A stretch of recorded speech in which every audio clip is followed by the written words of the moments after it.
పిల్లరా, దేవుడు నిమిత్తం శ్రమ మనం ఎప్పుడు పడతామంటే దేవుడు బాధ మనకు అర్థమైనప్పుడు. ఈ లోకాన్ని కలిగించింది ఆయనే, సూర్యుని చేసింది ఆయనే, చంద్రుని చేసింది ఆయనే, ఈ భూమండలాన్ని చేసింది ఆయనే, ఈ భూమి మీద ఉన్న ప్రతి మానవుడికి తల్లి గర్భంలో అవయవాలు ఇచ్చింది ఆయనే. కానీ ఈరోజు సమాజం ఆయన నమ్మదు, ఆయన ఎవరో తెలియదు. భూలోకంలో ఉన్న ఈ మనుషులందరికీ తండ్రి అయిన దేవుడు ఒక్కడేనని, ఒక్క దేవుడే ఈ జాతి మొత్తాన్ని పుట్టించాడు అని మానవ జాతిని గుర్తెరగక దేవుళ్ళ పేరట విడిపోయారు, కులాల పేరట విడిపోయారు, మతాల పేరట విడిపోయారు.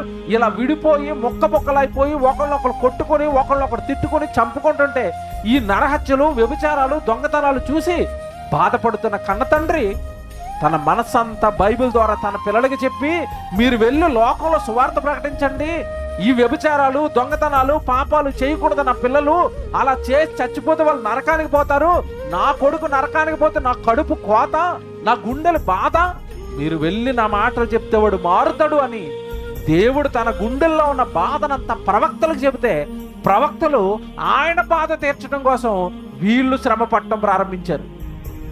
ఈరోజు మనం ఎందుకు శ్రమ పడవు, మనం ఎందుకు దేవుడి నిమిత్తం పని చేయడానికి ముందుకు రామంటే ఆయన బాధ కరెక్ట్గా మనకు అర్థం కాలేదు. నువ్వు సువార్త చేస్తే ఒకడైనా మారుతాడు, నువ్వు సభ పెడితే ఒకడైనా ఆ రోజైనా బైబిల్ చదువుతాడు, ఒక్క మాట కాక ఒక్క మాట అయినా ఒక్కడే హృదయంలోనికైనా వెళుతుంది, ఒక్కడైనా నిత్యాగ్ని దండ నుండి తప్పించుకుంటాడు.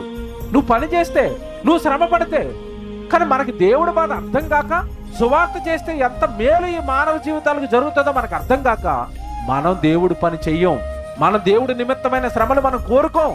అలా కోరుకున్నారు ప్రవక్తలు. కారణం దేవుడి బాధను వాళ్ళు బాగా అర్థం చేసుకున్నారు.